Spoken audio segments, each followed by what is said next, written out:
Kinabukasan pinindot niya ang doorbell at binuksan ni Yayoy ang pinto. Pagkatapos ay tiningnan niya ang mga gawain sa paaralan ni Yayoy. Hinainan sila ni Eiko ng kape para inumin para sa kanilang pagsusumikap. Iniling ni Yayoy kay Keitaro na bisitahin ang isang minumultong lugar at sinuportahan naman ni Eiko ang kanyang ideya.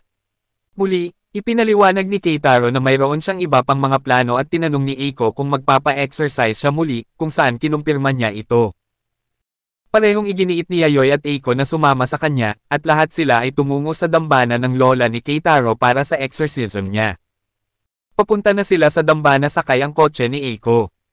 Si Yayoy ay nasa sabik sa pagpunta sa dambana at tinanong si Keitaro kung madalas siyang nakakatanggap ng exorcism.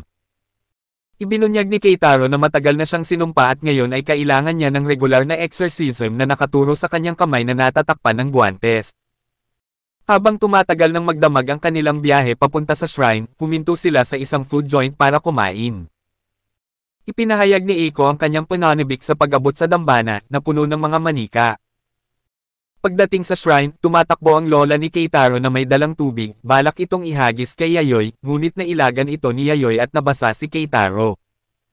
Humingi ng paumanhin ang lola ni Keitaro at nagpapaliwanag na ang tubig ay para sa batang babae. Pagkatapos ay pinagalitan niya si Yayoy na pinaghihinalaan niya na siya ang babaeng sumira sa 5 estatwa ng Gizo. Itinama ni Yayoy ang sinabi ng lola ni Keitaro at sinabing 7 iyon hindi 5. Naniniwala ang lola ni Keitaro na ang mga espiritu ngayon ay nagmumulto kay Yayoy dahil sa ginawa niya. Nagulat si Keitaro at Eiko. Hiniling ng lola ni Keitaro na sabihing umalis na si Yayoy, ngunit sumagot si Keitaro na si Yayoy ay nakatalaga sa kanya para sa pagtuturo at responsibilidad niyang bantayan siya. Pinabalaan ng lola ni Keitaro si Yayoy na huwag guguluhin si Keitaro sa anumang paraan at kung hindi siya ay mapaparusahan. Ipinaliwanag ni Yayoy na sinira niya ang mga rebulto dahil nagbabantay sila ng mga masasamang espiritu at maaaring isa sa kanila ang kumuha sa kanyang ina.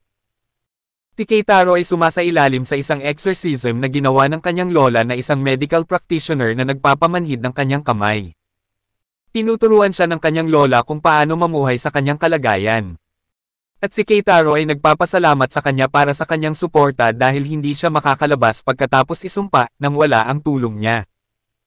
Tinubukan ni Yayoy na pumasok sa silid kung saan nagaganap ang exorcism ni Keitaro. Ngunit pinigilan siya ni Eiko at ipinakita sa kanya ang isang larawan ng sinumpang kamay ni Keitaro. Namamaga at puno ng ugat, pinaliwanag ni Eiko na ang mga ugat ay pinutol ng isang espada habang umaawit ng mga panalangin ng Shinto sa panahon ng exorcism. Pagkatapos ng exorcism, nagdala sina Eiko at Yayoy ng mga inumin at pagkain para kay Keitaro at sa lola niya. Hiniling ni Yayoy kay Keitaro na magpahinga, at ngumiti siya at pumunta sa banyo. Ang mga ugat na pinutol mula sa kamay ni Keitaro ay nasa malapit lang.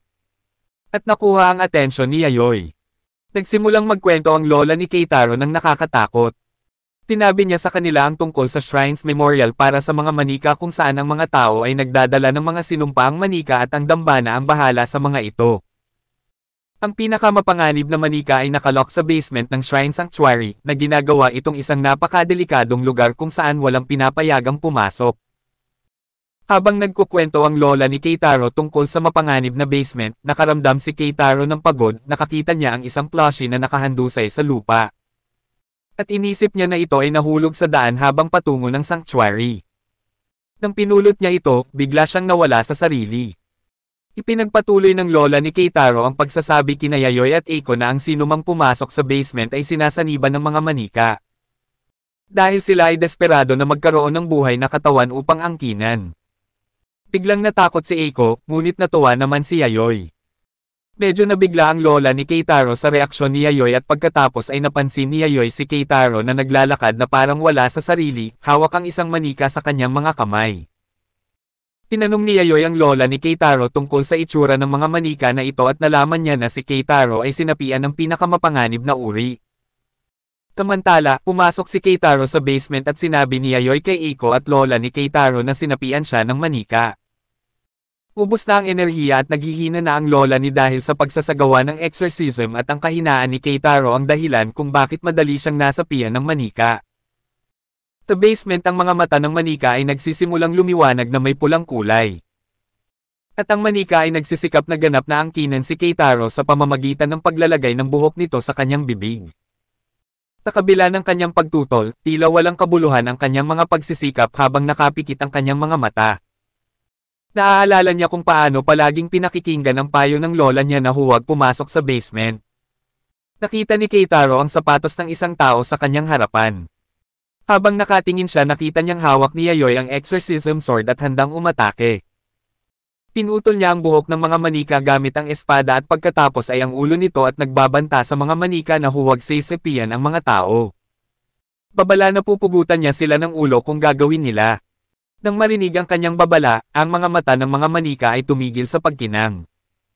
Inalis niya ang buhok ng manika sa bibig ni Keitaro at umubo ito. Nagmamadali naman sumunod si Eiko at ang lola ni Keitaro sa pinangyarihan. Tinanong ng lola ni Keitaro si Keitaro kung natalo na ba ni Yayoi ang espiritu at si Keitaro ay nagpahayag ng pasasalamat kay Yayoi. Plano niyang mas makilala pa siya sa level niya dahil siya ang una niyang estudyante. Pinayuhan ng lola ni Keitaro si Keitaro na bumili ng souvenir para kay Yayoi at hilingin sa kanya na magdasal kasama nito upang mapanatag ang mga espiritong Gizo na bumabalot sa kanya. Tiniyak niya kay Keitaro na ang kanyang mga kakayahan ay nakakatulong sa kanya at sa kanyang mga kaibigan na malampasan ang mga problema at hindi ito sumpa na dapat na ikahiya. Tinasabi niya sa kanya na pumunta siya sa kanya tuwing may problema siya. Kaya naman umalis na sila sa dambana habang kumakaway ang lola ni Keitaro ng palm kina Eiko, Yayoi at Keitaro habang papaalis ang kanilang sasakyan. Sa may kotse. Masaya si Yayoi na tinanggap ang mga estatwa mula sa dambana, at hiniling kay Keitaro na pagsamahin ang mga ito. Nais din niyang ipakita sa kanya ang kanyang koleksyon sa kanyang silid. Mukhang nalilito si Keitaro at sinabi ni Eiko na siguradong magugulat siya. Pagpasok sa silid ni Yayoi, nakita ni Keitaro ang mga malalambot na laruan na marahas na nanginginig. At nagsimula siyang makaramdam ng presensya ng mga multo, kabilang dito ang katakot-takot na pakiramdam mula sa espiritu ng telephone booth. Siya ay umatras, bumagsak sa sahig sa takot at gulat, at tinanong si Yayoi kung ang lahat ng mga bagay na ito ay may mga sumpa. Bago niya makomplito ang kanyang pangungusap, sumagot si Yayoi ng oo, sila ang pinakamasama sa pinakamasasama. Inilagay niya ang parehong manika sa mesa. Ikinabit niya ang ulo ng manika gamit ang sinumpaang ugat ni Keitaro, na pinutol ng espada sa panahon ng kanyang exorcism. Tinanong ni Keitaro kung kinuha niya ang manika na may pahintulot ng kanyang lola at sumagot si Yayoi na tatanungin niya na lang siya mamaya. Naniniwala si Yayoi na mapanganib para sa lola ni Keitaro na malapit sa manika sa kanyang mahinang estado, at tinanong ni Keitaro kung hindi rin ba ito mapanganib para kay Yayoi. Tinisiguro ni Yayoi sa kanya na hindi. Napansin ni Keitaro ang kanyang mga ugat na nakabalot sa mga manika, na nagdudugtong sa leeg nito. At si Yayoi hinawakan ang mga ugat na tila tumutugtog ng isang instrumento dahilan upang ang manika ay damyugo mula sa mga mata nito. Pinagsisisihan ni Keitaro ang pagnanais na makilala si Yayoi sa kanyang antas. Pakiramdam niya ang bawat hakbang na gagawin niya patungo sa kanya ay mas malayo sa kanyang normal na buhay na gusto niya. Hindi siya sigurado kung malalampasan niya ang pagsubok na ito. Biglang nagulat ni Eiko si Keitaro sa pamamagitan ng paglalagay ng kanyang kamay sa kanyang balikat, ipinaliwanag niya na walang namang kababalaghan na nangyari sa loob ng bahay. Nagulat si Keitaro na pagtanto na hindi nararamdaman ni Eiko ang mga espiritu, at hindi niya alam ang koleksyon ni Yayoi. Lumabas si Yayoi sa kanyang silid at tiniyak niya kay Keitaro na magiging maayos ang lahat. Tinabi niya sa kanya na huwag mag-alala dahil okay ang lahat at magiging ligtas din siya. Ngunit kailangan niyang ibigay sa kanya ang kanyang mga kuko. Kung nagustuhan niyo ang Tagalog Anime Recap, pakipindot ang like, subscribe at notification bell para updated kayo sa mga bago nating video.